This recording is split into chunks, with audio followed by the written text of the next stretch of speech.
ఈరోజే ఆశ్వయుజ శుద్ధ సప్తమి దేవీ నవరాత్రుల్లో 7వ రోజు ఈరోజు శనివారంతో కలిసి వచ్చింది. ఎంతో విశేషమైన ఈరోజు రావి చెట్టు మహత్యాన్ని విన్నా లేక చదివినా సమస్త పాపాలు తొలగి సమస్త శుభాలు కలుగుతాయి. ఆ లక్ష్మీనారాయణల అనుగ్రహం తప్పకుండా మీకు కలుగుతుంది. సనాతన ధర్మమునందు కానీ ఆర్ష ధర్మమునందు కానీ పురాణాల యందు కానీ వృక్ష జాతికి ఉన్న ప్రాధాన్యత అంతా ఇంతా కాదు. ఆధ్యాత్మిక ఆలంబనకు ఆనవాలముగా అనాది నుండి ప్రశంసించబడేవి వృక్షాలు. రావి చెట్టుకు గల ప్రాధాన్యత అంతా ఇంతా కాదు. దీనినే అశ్వత్థ వృక్షము అంటారు. పిప్పల వృక్షము అని కూడా పిలుస్తారు. ఇది దేవతల నివాస స్థానము అని అథర్వణ వేదంలో చెప్పబడి ఉంది. రావి చెట్టుని ఆదిత్య వృక్షము అని కూడా పిలుస్తారు. అంబరీష మహాముని శాపం వల్ల శ్రీ మహావిష్ణువు అశ్వత్థ వృక్షంగా రూపాంతరం చెందాడని పద్మ పురాణం చెబుతుంది. అందుకే శ్రీ మహావిష్ణువును అశ్వత్థ నారాయణుడుగా కీర్తిస్తారు. వృక్షాలలో అశ్వత్థ వృక్షాన్ని నేనే అని భగవంతుడు చెప్పాడు. యావత్ ప్రకృతిలో అణువణువున భగవంతుని యొక్క దివ్య శక్తి వ్యాపించి ఉంది. ఇందుగలడందు లేడను సందేహము వలదు. చక్రి సర్వోపగతుండు ఎందెందు వెతికినా అందందే కలడు. భక్తుడైన ప్రహ్లాదుని కోరికపై నృసింహమూర్తిగా ఆ పరమాత్ముడు స్తంభం నుంచి దర్శనమిచ్చాడు. చెట్టు, పుట్ట, రాతి, నదులు మొదలైన సమస్త చరాచరాలయందు వ్యాపించి ఉన్నానని గీత 10వ అధ్యాయంలో శ్రీకృష్ణ భగవానుడు వివరించి చెప్పాడు. అశ్వత్థః సర్వవృక్షానాం, వృక్షాలన్నిటిలో కంటే రావి చెట్టు యందు తాను ఎక్కువ శక్తితో ఉన్నానని భగవంతుడు తెలియచేశాడు. అలాంటి రావి చెట్టు మహిమ, దాని గొప్పతనం ఇప్పుడు తెలుసుకుందాం. రావి చెట్టు మూలమునందు, శాఖలయందు, స్కందమునందు, ఫలములందు సర్వత్రా అచ్యుతుడు సమస్త దేవతలతో కలిసి ఉన్నాడని స్కంద పురాణం తెలియచేస్తుంది. రావి చెట్టును విష్ణు రూపంగా చెబుతారు. కనుకనే రావి చెట్టు విష్ణువుగా, వేప చెట్టు మహాలక్ష్మిగా భావించి ఒకే పాదులో వేప చెట్టును రావి చెట్టును పెంచి పెళ్లి చేస్తారు. ఇలా చేసి సాక్షాత్తు లక్ష్మీనారాయణలకు కళ్యాణం చేసినట్లుగా భావిస్తారు. కృష్ణ నిర్యాణం కూడా ఈ చెట్టు కిందే జరిగిందని కొందరు చెబుతారు. ఏ చెట్టును నరకడమైనా పాపమే, కాగా అశ్వత్థ వృక్షాన్ని నరకడం మహాపాపమని పురాణ వచనం. బుద్ధునికి ఈ చెట్టు కిందే జ్ఞానోదయం కలిగిందట. అందుకే దీనిని బోధి వృక్షము అని, జ్ఞాన వృక్షమని వ్యవహరిస్తారు. రావి చెట్టు యొక్క మహత్యం గురించి నారదుడు బ్రహ్మాండ పురాణంలో వివరించాడు. అశ్వత్థమే నారాయణ స్వరూపం. ఆ వృక్షం యొక్క మూలం బ్రహ్మ, దాని మధ్య భాగమే విష్ణువు, దాని చివరి భాగమే శివుడు. కనుక రావి చెట్టును పూజిస్తే త్రిమూర్తులను పూజించినట్లే. ఈ త్రిమూర్తులు దక్షిణ, పశ్చిమ, ఉత్తర దిక్కులలోని కొమ్మల్లో ఉంటారు. తూర్పు దిక్కున గల కొమ్మలలో ఇంద్రాది దేవతలు, సప్త సముద్రాలు, అన్ని పుణ్యనదులు ఉంటాయి.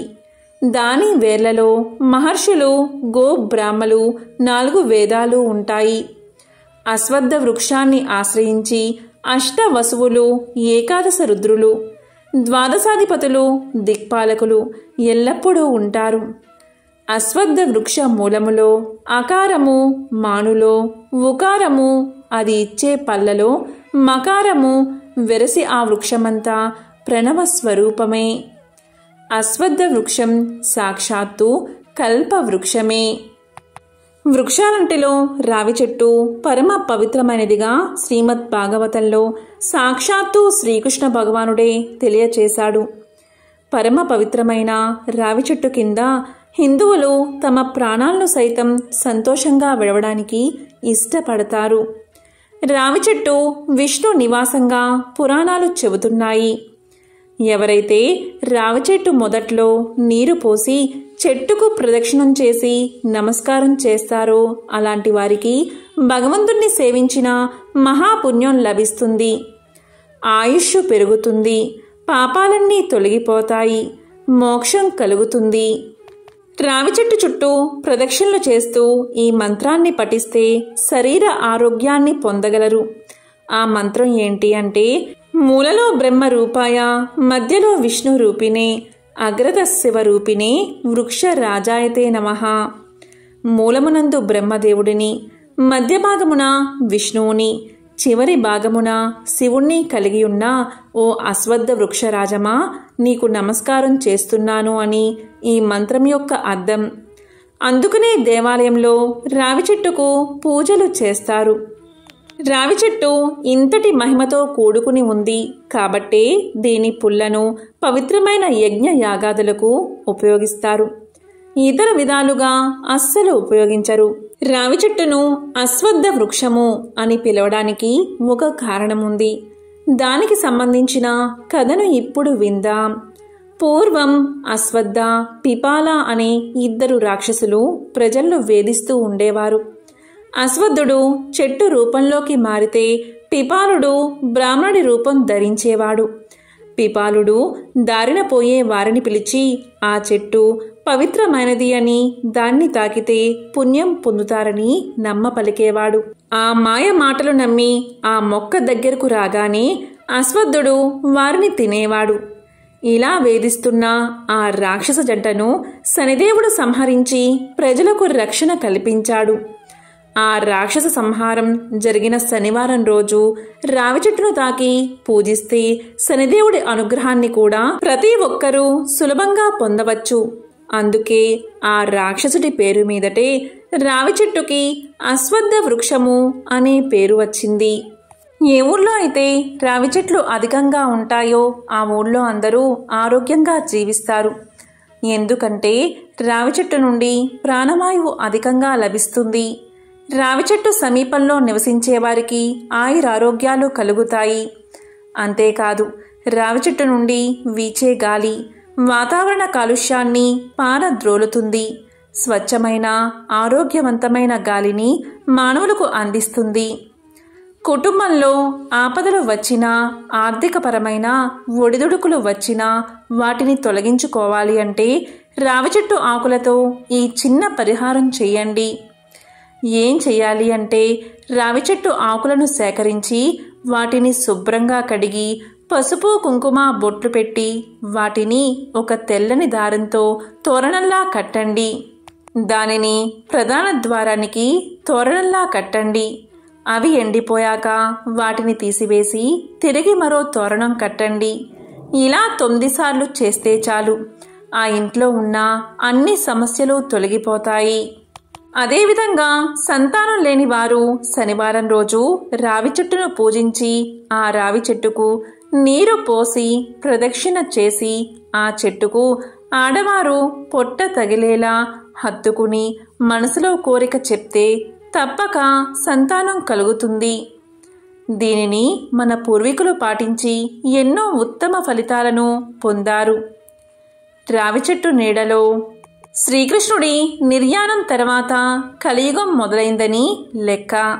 ఆ విధంగా నేడు మనం జీవిస్తున్న ఈ కలియుగానికి ప్రథమ సాక్షి రావి చెట్టు. అందుకే ఆ చెట్టుకు అంత గౌరవం. మీరు ఎక్కడైనా రావి చెట్టు, వేప చెట్టు కలిసి ఉండడం చూస్తే సకల శుభాలు కలుగుతాయి.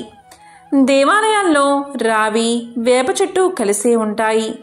రావి చెట్టును మహావిష్ణువుగాను, వేప చెట్టును లక్ష్మీదేవిగాను పురాణాలు, వేదాలు చెబుతున్నాయి. ఈ జంట వృక్షాలకు ప్రదక్షిణ చేస్తే అనేక దోషాలు తొలగి దంపతులు పరిపూర్ణ దాంపత్యాన్ని పొందుతారు. నిండు నూరేళ్లు అష్టైశ్వర్యాలతో జీవిస్తారు. స్త్రీలు సంతానం కోసం ఈ చెట్టు మొదలకు గాని దాని కొమ్మలకు గాని ఎర్ర వస్త్రాన్ని కానీ ఎర్ర దారాన్ని కానీ కట్టే ఆచారం ఉంది. రావి సమిధలతో హోమం చేస్తే సంతాన దోషాలు తొలగిపోతాయి. రావి చెట్టును పూజించడం వల్ల శనీశ్వరుని బాధలు తొలగిపోయి లక్ష్మీ కటాక్షం కలుగుతుంది. పుత్ర సంతానం కావాలని కోరుకునేవారు రావి చెట్టుకు ఎర్రని వస్త్రంలో ముడుపు కట్టడం వల్ల పుత్ర సంతానం కలుగుతుందని ఒక నమ్మకం. రావి చెట్టు ఆకులపై దీపారాధన చేయడం వల్ల ఎన్నో రోజుల నుండి ఇబ్బంది పడుతున్న కర్మ ఫలితాల నుండి విముక్తిని పొందవచ్చు. రావి చెట్టు ఆకులను తీసుకుని ఆకు కాండం దేవుని వైపు ఉండేలా పెట్టి నువ్వుల నూనెతో దీపారాధన చేయడం వల్ల మనం అనుకున్న కార్యక్రమాలు నెరవేరతాయి.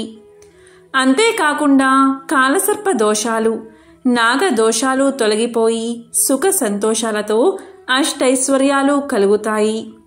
మతపరంగా ఎంతో ప్రాముఖ్యత కలిగి ఉన్న రావి చెట్టు శాస్త్రీయ పరంగా కూడా ఎంతో విశేషమైనది. ఈ చెట్టులో ఎన్నో ఔషధ గుణాలు ఉన్నాయి. ఈ చెట్టు యొక్క బెరడు, ఆకులు ఎన్నో వ్యాధుల నివారణకు ఉపయోగపడతాయి. రావి చెట్టుకు శనివారం లేదా బుధవారం రోజున సూర్యుడు అస్తమించిన తర్వాత, అంటే చంద్రుడు వచ్చే ముందు స్వచ్ఛమైన ఆవు నెయ్యి, బియ్యపిండి, పసుపు, కుంకుమ, పువ్వులు, ఒత్తులు, మట్టి ప్రమిదలను 7 తీసుకుని గుడిలో ఉన్న రావి చెట్టు దగ్గరకు వెళ్లి ఉత్తర భాగంలోని ప్రాంతాన్ని శుభ్రం చేసుకోవాలి. ఉత్తరం వైపు కూర్చుని తూర్పు ముఖంగా ఉండాలి, లేదా పడమర వైపున తూర్పు ముఖంగా కూర్చోవాలి. కొన్ని నీళ్లు చల్లుకుని బియ్యపిండితో పద్మ ముగ్గు వేసుకోవాలి.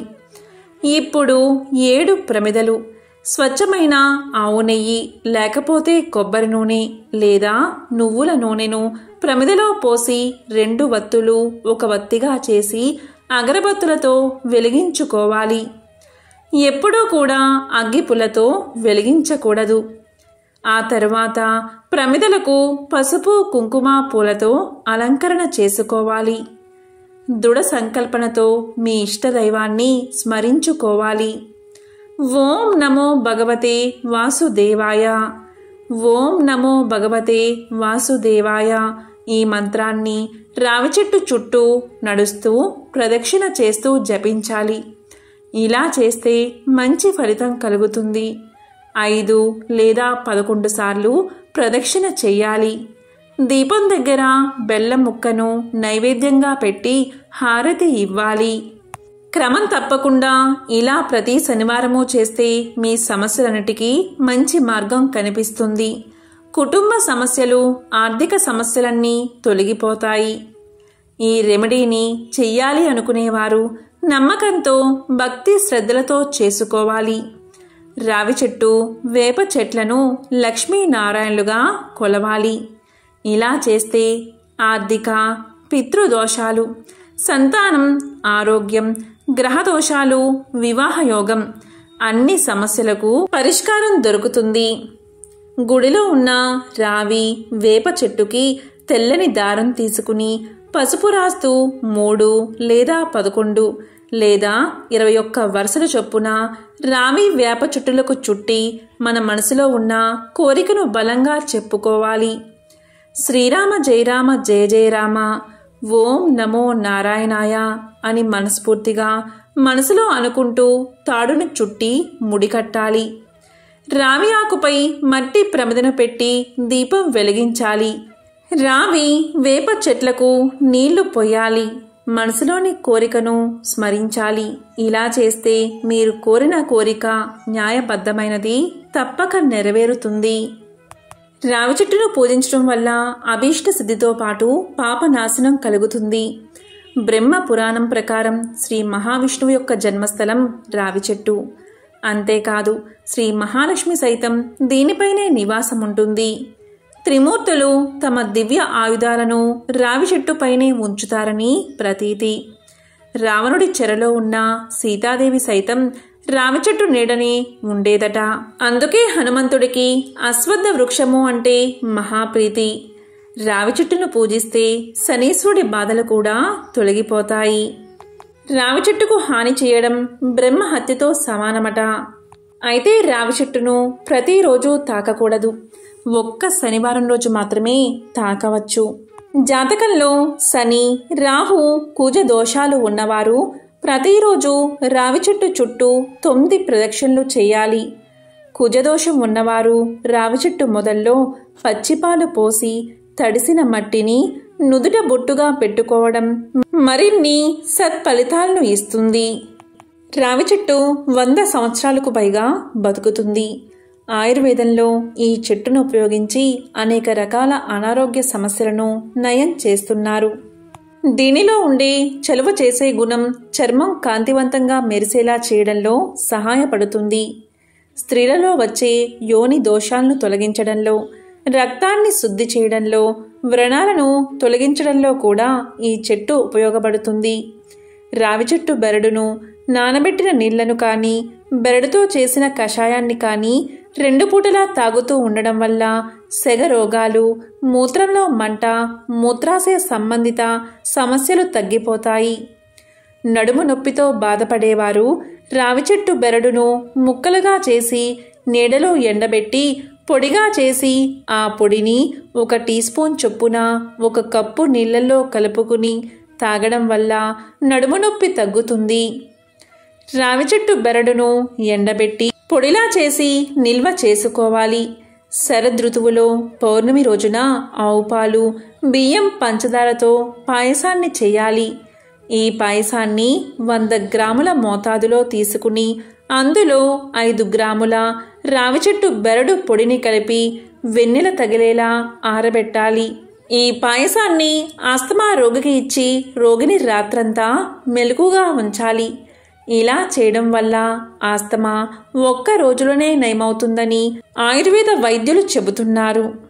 ఈ రావి చెట్టు ఆకులు మలబద్ధకం, విరోచనాలు, రక్త సంబంధిత వ్యాధులను నయం చేస్తాయి.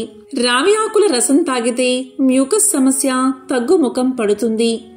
ఊపిరితిత్తులను శుభ్రం చేయడానికి రావి ఆకుల రసం తాగితే మంచి ఫలితాలు వస్తాయి. శ్వాస సమస్యలు తగ్గుతాయి. డీటాక్స్ డ్రింకుగా కూడా రావి ఆకుల రసాన్ని తాగవచ్చు. రక్తంలో మలినాలు ఉంటే శుద్ధవుతాయి. చిగుళ్ళు, దంతాలకు రావి ఆకుల రసం మేలు చేస్తుంది. నోట్లోని బ్యాక్టీరియాలు నాశనమవుతాయి.